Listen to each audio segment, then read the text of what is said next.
Look, I came down here to apologize for how things went. All right. Turns out you didn't dent my car. Of course I did it. And if I did, I'm not responsible. Who dented the car? My daughter. Hey! What did she hit? Fire hydrant. Hey! Let me get this straight. So you come in here and accuse me that all this time the criminal is in your own house. I should sue you for defamation of character. Listen, I'm sorry you feel that way, man. That's why I'm here. I don't want to hear it. You're like Sarah Palin, and I'm like Barack Obama. And your daughter, she's George Bush. Everything is her fault. Then who they blame? Me, the black man.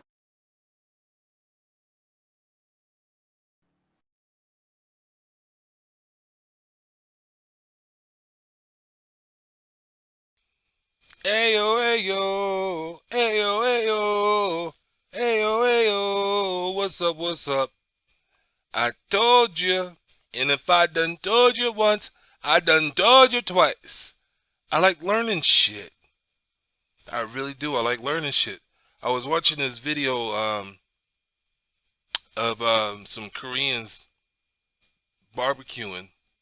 He was barbecuing some ribs, brisket, pork rump roast, for shredded pork, and some thighs. All right, so I'm watching them, and I'm watching the technique.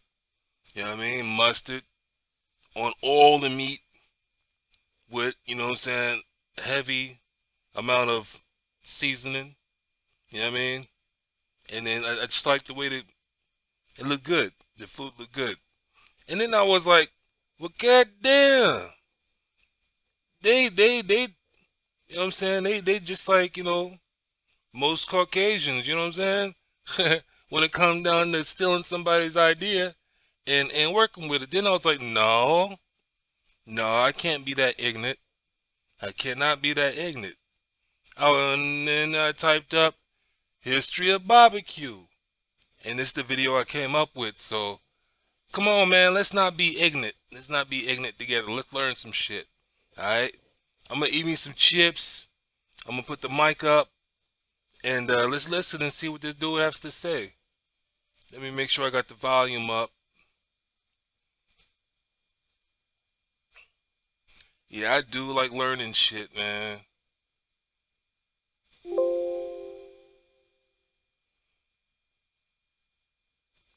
There we go. 5, 4, 3, 2, 1. It's late June, and we are well into prime barbecuing season. And I know I'm not the only one who thinks that, because according to a 2015 survey by the industry group, the Hearth, Patio, and Barbecue Association, or HPBA, nearly 3/4 of American adults own either a grill or a smoker. Now, of course, cooking over an open flame isn't anything new. The first definitive evidence of a human ancestor controlling fire goes back from about 2 million years, but the backyard barbecue is a unique cultural phenomenon, and it has a unique history in the United States where it predates European settlement and has been intimately tied to politics, to culture, and to history. It is history that deserves to be remembered. To start, in the culinary world and among certain grill connoisseurs, there is an important difference between grilling and barbecue. The general idea is that grilling is done with the lid up and heat applied only to one side of the food at a time, while barbecuing is slow cooking with the lid closed, providing heat all around. The difference is important if you're trying to decide what kind of grill you want to use, or if you need a conversation starter at the 4th of July barbecue. And it does have some historical importance because several different distinct regional styles of barbecue developed in the United States, and how the food was cooked is important to those regional styles. But the history of grilling and barbecuing is intimately linked, and most Americans use the terms interchangeably. And of course, barbecuing is not limited to the United States. That claim would be an insult to the cuisine of Asian cultures. Korean bulgogi, marinated meat cooked on a grill, has been around at least for thousands of years. The general idea is that meat was rare and expensive, and usually cooked into soup. If a family had the luxury of eating meat that wasn't cooked into soup, then they wanted to prepare it in the most tasty way possible. The meat would be thinly sliced, marinated, and cooked over a fire. However, what's commonly called Korean barbecue today largely developed since the 1980s, deviates from traditional methods, and has lots of Western influence. Similarly, cultural traditions of roasting meats over fire were common in China, Europe, and the Middle East, dating back to prehistory. Documented recipes and instructions for meat roasting date back to the Middle Ages. So while, of course, the United States didn't invent the idea of roasting meat over an open fire, it did take on a particular cultural significance here. In 1985, author Steve Smith wrote in his article, The Rhetoric of Barbecue, a Southern Rite and Ritual, in the journal Studies in Popular Culture, that in the South, in many respects, barbecue is taken as seriously as religion. He refers to the many styles of barbecue in the United States as barbecue cults. Yeah, they worship barbecue. And while barbecue has particular significance in the United States, the method and tradition in North America well predates the United States.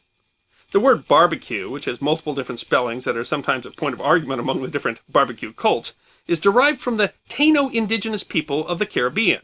The term referred to a frame made of green sticks.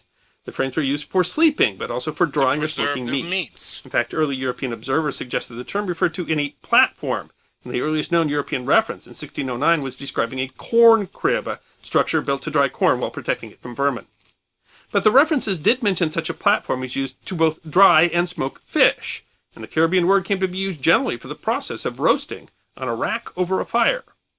You might have heard other stories, for example, that it was derived from the French, where barbecue would roughly mean beard to tail, or from a restaurant that served whiskey, beer, and had pool tables, and thus was called bar beer Q. And you'll sometimes find that sort of nonsense written on menus in different barbecue places. But Robert Moss, in his excellent book on the subject, Barbecue, The History of an American Institution, notes that the etymology coming from the Taino word is clear, and that the Oxford English Dictionary discounts out those other stories. And despite the name being Caribbean, and was possibly carried north by slaves who first spent time in Barbados before being moved north, the practice of using such a platform to dry, smoke, or roast various meats was common among Native Americans along the eastern seaboard. The Native American traditions of roasting meat were then supplemented when Europeans brought cattle, sheep, goats, and hogs to the New World. In 1540, explorer Hernando de Soto attended a feast with the Chickasaw tribe in what is present-day Mississippi, where a pig was roasted on a barbecue. The practice was readily adopted by the American colonists, where the term came not just to mean the object, the barbecue, or the practice, barbecuing, but also came to mean a social event. While the practice was popular across the colonies, it particularly took root in the South, where the immigrants from southern and western England were more used to a culture of roasting and broiling meats. The practice was also particularly popular because the colonists of the South favored pork. Pigs had been imported from the beginning of the Jamestown colony, where they thrived. Pigs forage well with minimal care, reproduce quickly, and are the most efficient of all the domesticated animals in terms of converting feed to meat. The cash crop of tobacco requires large parcels of land, and that is also particularly suitable for raising pigs. By 1860, the estimated value of the South's pigs was nearly double the value of the South's cotton, although pigs usually left to forage wild in the woods were difficult to accurately count. The pigs are great for barbecue, an animal that can be roasted whole and provide enough food for a large social event matched with the Southern hospitality culture. Barbecues became common social events, and George Washington's diary includes attendance at several. Barbecues as social events figured prominently in Virginia newspapers from the early 18th century on. The events were feasts that most often featured hogs roasted whole, although beef quarters might also be included, and accounts suggest that they were attended by all levels of society and often included music and alcohol, which sometimes might be drunk to excess. Inevitably, the feast became part of the American political landscape, with barbecues coinciding with Election Day, becoming a subtle way for candidates to ply voters and display generosity without actively campaigning, considered uncouth at the time. But the tradition developed differently in different places. In South Carolina, unlike Virginia, the barbecues weren't a family affair. They were an affair that were only attended by males, and they tended to be hard-drinking affairs, where there was something called the barbecue law, which meant that guests had to match each other drink for drink or else face humiliation. In my day, we just called that college. Not only were cultural traditions different, but the method was as well, with regions basting or spicing the meat with different concoctions, the beginnings of the barbecue cults mentioned by Smith.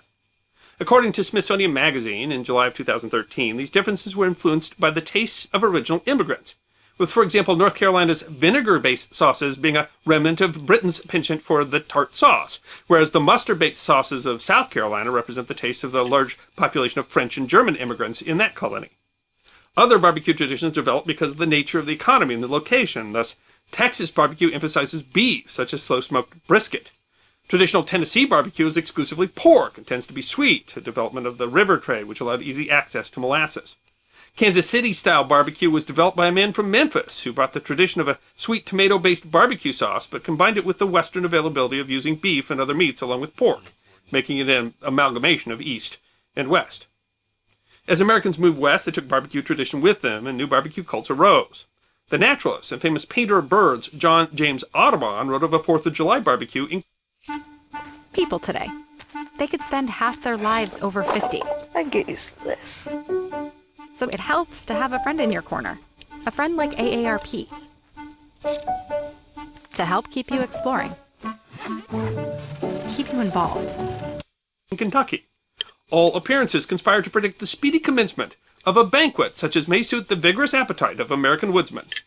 No personal invitation was required, where everyone was welcomed by his neighbor, and from the governor to the guider of the plow, all met with light hearts and merry faces. Barbecues were especially used to celebrate Independence Day, still the most popular barbecuing day in America. These traditions also started to include other celebrations, like parades, and were followed by patriotic speeches and toasts. These not only reinforced a sense of community, but allowed ambitious men the opportunity to put themselves in the front of the public to demonstrate their patriotism. Thus, barbecues became an essential part of the early American political landscape.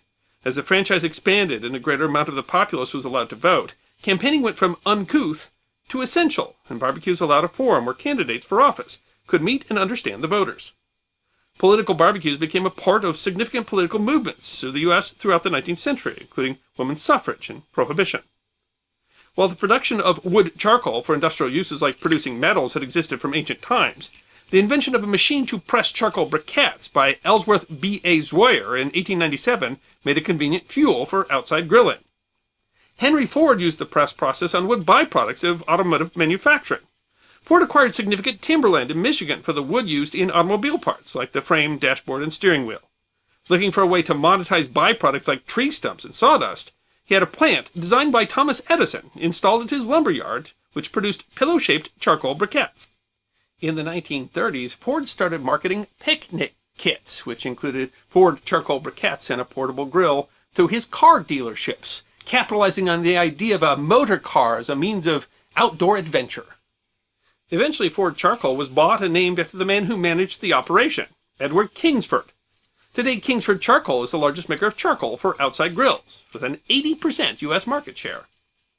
While barbecue sauce was initially homemade, a commercially produced sauce was marketed in the U.S. as early as 1909. And today, commercial barbecue sauce is a $2 billion a year industry.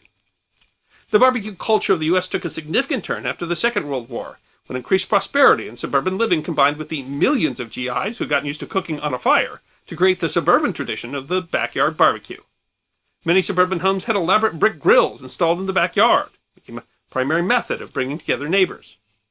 The tradition changed further in 1951. A Chicago metalworking company was filling contracts to make marine buoys for the Coast Guard. A company salesman named George Stephen, who was an aficionado of outdoor grilling, cut a buoy in half and used the top for a lid. He mounted 3 legs to it and invented the kettle-shaped portable grill. Eventually, he scraped together enough money to buy a controlling stake in the metalworking company, Weber Brothers Metalworks, renamed it Weber Stephen, and began selling Weber grills, still the nation's best-selling brand. Competitors Hasty Bake and Charbroil also produced portable grills, although they did not quite match the popularity of the kettle design. In 1932, Louis McLaughlin started the Chicago Combustion Company, focusing on burners that were fired by gas. He adapted the burners for commercial cooking, creating a gas-fired broiler called Broilburger for use in restaurants. By 1954, he had adapted the design to create a portable gas cooker that was fueled using a 20-pound propane cylinder that was used by plumbers. Today, gas grills represent about 2/3 of U.S. household grills. The industry flourished. In 1952, commercial barbecue device sales were $1 million. By 1959, sales were $75 million. In 1958, 1/3 of American families had a backyard grill or fireplace. Magazines representing American life started including grilling recipes, and new regional styles were born, such as in California, a state where weather is amenable to grilling and where grilling took on aspects of both Mexican and cowboy culture, or in Hawaii with their unique Polynesian flavors. The institution facilitated other social changes. Since grilling was generally seen to be a man's province, grilling allowed the 1950s housewife to take a break from cooking on the weekend. Even though gender roles had changed in America, a 2015 survey still found that men are twice as likely as women to describe themselves as the household's grill master. While the percentage of U.S. adults who own grills has remained stable for a couple of decades, grill sales continue to increase, and that's largely because there's simply so much more available these days. In addition to huge numbers of different kinds of charcoal grills and gas grills, there's also now wood pellet grills and infrared grills, and there are even high-end grills that you can operate with a smart app that will send you a text when it's time to flip your meat.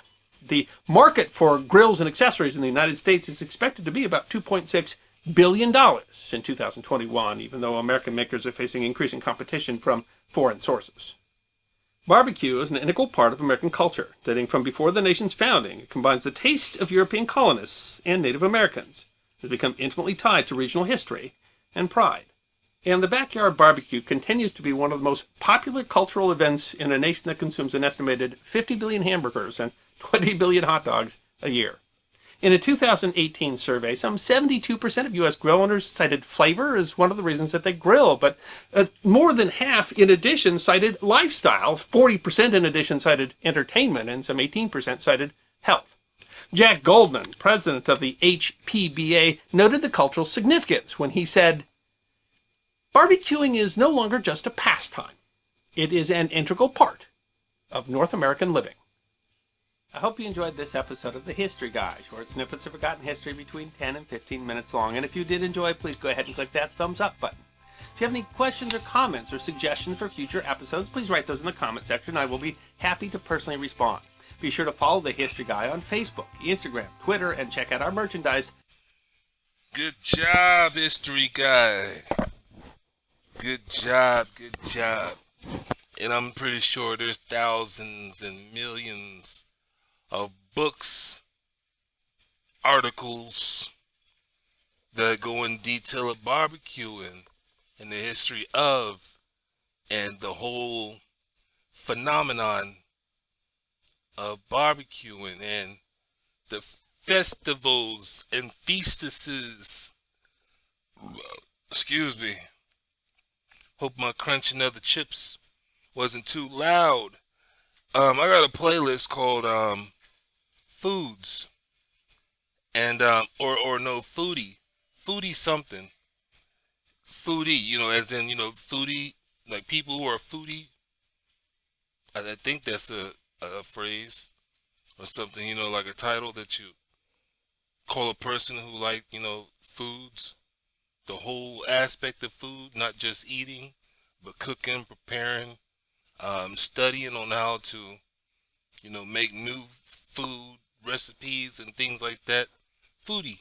But anyway, there is a lot of videos that's on street food from other countries, and there's a lot of barbecuing from a lot of different countries. And what gets me is, I don't know how these people marinate their food, to get it prepped up for the next day. But some people, they just come, they bring their packaged meat, and they open up their meat while they're there at their kiosks, and they'll wipe, like pat their meat down with a paper towel or something, to get that excess blood off, and just throw the shit on the grill. And I'm just like, ew, I wouldn't want that. No. But then there's other people, who seem like they prepped up their shit pretty good. And I'm like, ooh, barbecue. I want a plate. And I'm just like, and then when you see these street food videos, man, you should see the amount of meat that they stack on either a plate or a sandwich. And I call it a sandwich, cause god damn, you ain't fill the nigga up. Excuse me, I'm over here farting and things too. I got gas and farts and all kind of nasty contraptions coming out of my body. But that's neither here or there. I like learning shit. I really do. And I didn't want to be ignorant and sit up here and get all prejudiced when I, you know what I'm saying, when I'm thinking about, you know, that those Koreans that was barbecuing earlier. Because I know I've been watching Korean barbecue or just different Asiatic people barbecuing, you know what I mean? And then it's like I love the fact that we as a people have turned ideas into our own different style of, you know what I'm saying? It's like you see someone else do it, and then you add your own little thing to it, and makes it, you know what I'm saying, just a little bit better. You know what I mean? So, hope you enjoyed this video. I'm gonna quit running my mouth, and I had me some barbecue chips. Ain't that something? Ain't that adorable? But yeah, man. I hope you enjoyed this video. Hope you picked up some knowledge that you just didn't have before. You know what I mean? I said it once and I said it twice. I like the bullshit around every now and then. I like watching stupid shit every now and then. But for the majority of the time, man, I'm trying to pick up on some shit. I'm trying to learn some shit. I'm trying to understand, you know, how the world has become the way it has become. And then I try to lock y'all on to some of this shit as well. Because, you know, hey, if you just didn't know, well, now you know. I'm out of here. Have a good day. Have a good night. Have a good morning. Peace.